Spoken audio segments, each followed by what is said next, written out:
അറസ്റ്റിലാവുമ്പോൾ അതൊരു ഏപ്രിൽ മാസമാണെന്നാണ് എൻ്റെ ഓർമ്മ. അന്ന് അറസ്റ്റിലായി ഏതാണ്ട് 2 മണിക്കൂറിനുള്ളിൽ ദിലീപിനെ സംഘടനയിൽ നിന്ന് സസ്പെൻഡ് ചെയ്ത ഒരേ ഒരു സംഘടന ഫെഫ്കയാണ്. ആദ്യമായി ആ നിലപാടെടുത്തത് ഫെഫ്കയാണ്. അന്ന് വിശേഷിച്ചൊരു കമ്മിറ്റിയും കൂടാതെ ഫെഫ്കയുടെ ഭരണഘടന ജനറൽ സെക്രട്ടറിക്ക് നൽകുന്ന അധികാരങ്ങളെ ആദ്യമായും അവസാനമായും ഫെഫ്കയുടെ ജനറൽ സെക്രട്ടറി പ്രയോജനപ്പെടുത്തിയ ഒരേ ഒരു സന്ദർഭം അതാണ്. അപ്പോൾ ഞങ്ങൾ ദിലീപിനെ ഒരു ട്രേഡ് യൂണിയൻ എന്ന നിലയിൽ ക്രിമിനൽ കുറ്റാരോപിതനായ അദ്ദേഹത്തെ അംഗത്വത്തിൽ നിന്നും സസ്പെൻഡ് ചെയ്തിരുന്നു. ഇന്ന് വിധിയിലൂടെ അദ്ദേഹം കുറ്റവിമുക്തനായി മാറിയിരിക്കുകയാണ്.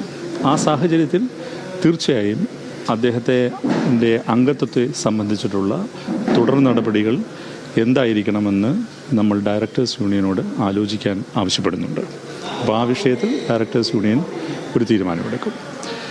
ഈ 8 വർഷത്തെ ട്രയലിനൊടുവിൽ ദിലീപിനെ പോലെ പ്രധാനപ്പെട്ട ഒരു നടൻ, ഒരു താരം അദ്ദേഹത്തിൽ ചാർത്തപ്പെട്ട കുറ്റത്തിൽ നിന്ന് വിമുക്തനായി തൊഴിൽ മേഖലയിലേക്ക് തിരികെ വരികയാണ്.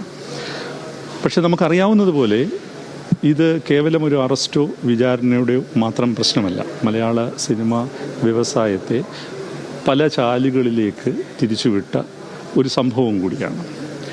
ആ അറസ്റ്റിനെ തുടർന്നുണ്ടായിട്ടുള്ള സംഭവങ്ങളിൽ ഒരുപാട് പരിണിതികളുണ്ടായിട്ടുണ്ട് ഇൻഡസ്ട്രിക്കകത്ത്.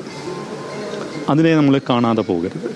തിരിച്ച് ഇപ്പോൾ ഈ വിധിന്യായം വരുമ്പോൾ ഏറ്റവും ഫലപ്രദമായിട്ട് പോലീസ് അന്വേഷിച്ച ഒരു കേസ്, ഏറ്റവും ശുഷ്കാന്തിയോടുകൂടി പ്രോസിക്യൂഷൻ നടത്തിയ ഒരു കേസ്, അതിൽ ഇത്തരത്തിലുള്ള ഒരു വിധി ഉണ്ടാകുമ്പോൾ ആ വിധിന്യായം കാണേണ്ടതുണ്ട്, അത് വിശദമായിട്ട് വായിക്കേണ്ടതുണ്ട്, പരിശോധിക്കേണ്ടതുണ്ട്. ആ വിധിന്യായത്തിൽ പറയുന്ന കാര്യങ്ങളെ കാണാതെ പോകരുത്, അഡ്രസ്സ് ചെയ്യാതെ പോകരുത് എന്ന് ഞങ്ങൾക്ക് അഭിപ്രായമുണ്ട്. അപ്പോൾ അത്തരം കാര്യങ്ങളിലേക്ക് ഒരു സംഘടന എന്ന നിലയിൽ കടക്കാൻ ഞങ്ങളിപ്പോൾ ഉദ്ദേശിക്കുന്നില്ല. പക്ഷേ അത്തരം കാര്യങ്ങൾ ഈ കേസിൻ്റെ പ്രത്യാഘാതങ്ങളിലൂടെ കടന്നുപോയ ഒരു തൊഴിലാളി പ്രസ്ഥാനം എന്ന നിലയിൽ അത്തരം കാര്യങ്ങളെക്കുറിച്ച് അറിയാനും അതിനെക്കുറിച്ച് കൂടുതൽ വിശദമായി ചർച്ച ചെയ്യാനും ഞങ്ങൾക്ക് ആഗ്രഹമുണ്ട്. കോടതി വിധി വന്നപ്പോൾ തന്നെ സംഘടനയിലേക്ക് തിരിച്ചെടുക്കണമോ എന്നുള്ള കാര്യം ആലോചിക്കുകയാണ്. അതിനർത്ഥം ഈ വിധിയെ സ്വാഗതം ചെയ്യുന്നു എന്ന് തന്നെയാണ്? അല്ലല്ലോ, അത് സാങ്കേതികത്വമല്ലേ. ഇപ്പോൾ ദിലീപിൻ്റെ കാര്യത്തിൽ മാത്രമല്ലല്ലോ, ഞങ്ങളുടെ ട്രേഡ് യൂണിയൻ എന്ന നിലയിൽ സംഘടനയിൽ നിന്ന് ക്രിമിനൽ കുറ്റാരോപിതരായവരെ സസ്പെൻഡ് ചെയ്യാറുണ്ട്. അപ്പം നിങ്ങൾക്കറിയാവുന്ന പോലെ ഈ മയക്കുമരുന്നുമായിട്ട് ബന്ധപ്പെട്ട കേസുകളിലൊക്കെ അങ്ങനെ ഉണ്ടായിട്ടുണ്ട്. അപ്പോൾ അതിനകത്തൊരു ഉത്തരവാദിത്തപ്പെട്ട കോടതി പറയുകയാണ് അയാൾ കുറ്റവിമുക്തനാണെന്ന് പറഞ്ഞാൽ അയാളുടെ മൗലിക അവകാശമാണ് സംഘടനയിൽ പ്രവർത്തിക്കുക എന്നുള്ളത്.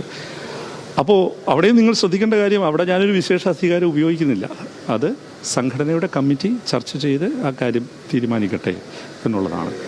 അദ്ദേഹത്തിന് താല്പര്യമുണ്ടോ എന്നുള്ളത് നമ്മൾ അന്വേഷിച്ചിട്ടില്ല ഈ കാര്യത്തിനകത്ത്. അപ്പോൾ അത് സ്വാഗതം ചെയ്യുകയോ തിരസ്കരിക്കുകയോ അല്ലല്ലോ ഇതിനു വേണ്ട. അത്തരത്തിലുള്ള ദ്വന്ദ്വത്തിന് എന്താ പ്രസക്തിയുള്ളത്? എനിക്കോ നിങ്ങൾക്കോ അതിനുള്ള പ്രസക്തിയില്ലല്ലോ. കോടതി ഒരു വിധി പറഞ്ഞു കഴിഞ്ഞാൽ ആ വിധി നമ്മൾ അംഗീകരിക്കുക എന്നുള്ളതല്ലാതെ അതിൽ നമ്മൾ അമിതാഹ്ലാദം കൊള്ളുകയോ അതിനോട് പ്രതിഷേധിക്കുകയോ ചെയ്യുന്നത് നല്ല കാര്യമാണെന്ന് എനിക്ക് തോന്നുന്നില്ല. അങ്ങനെ ഒരു പ്രതീക്ഷയൊന്നും നമുക്കില്ലല്ലോ. നമുക്ക് ആ ലീഗൽ പ്രോസസ്സിനെ കുറിച്ച് ഒന്നും അറിയില്ല.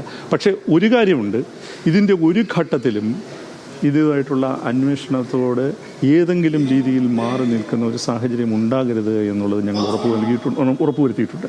ഞങ്ങളുടെ നിരവധി അംഗങ്ങളെ പോലീസുകാർ ചോദ്യം ചെയ്തിട്ടുണ്ട്. ഒരു മര്യാദയും ഇല്ലാതെ ചോദ്യം ചെയ്തിട്ടുണ്ട്. ഇന്ന് ഞാൻ പറയാൻ ആഗ്രഹിക്കുകയാണ്, ഒരു മര്യാദയും ഇല്ലാതെ ചോദ്യം ചെയ്തിട്ടുണ്ട്, ഭീഷണി ഉപയോഗിച്ചിട്ടുണ്ട്.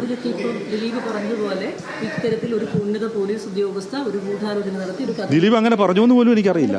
അങ്ങനെ പറഞ്ഞിട്ടുണ്ടെങ്കിൽ അത് അദ്ദേഹത്തിന്റെ അഭിപ്രായം, അത് ഫെഫ്കയുടെ അഭിപ്രായമൊന്നുമല്ല.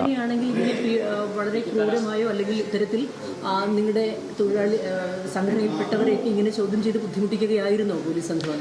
എന്ന് ഞാൻ പറഞ്ഞത് താങ്കളൊന്ന് മനസ്സിലാക്കുക. ഞങ്ങളുടെ സംഘടനാ അംഗങ്ങളെ ചോദ്യം ചെയ്ത രീതി പലപ്പോഴും ഞങ്ങളെ അവരറിയിച്ചിട്ടുണ്ട്, അവരുടെ ബുദ്ധിമുട്ടുകൾ. എന്നിട്ട് പോലും പൊതുസമൂഹത്തിലോ അല്ലെങ്കിൽ അധികാര കേന്ദ്രങ്ങളിലോ പ്രതിഷേധവുമായി ഞങ്ങൾ പോയിട്ടില്ല. ഞങ്ങളതിൻ്റെ വിയോജിപ്പ് പറഞ്ഞിട്ടില്ല. ഞങ്ങൾ അവരോട് പറഞ്ഞത് ആ കാര്യങ്ങളോടൊക്കെ സഹകരിക്കുക എന്നുള്ളത്.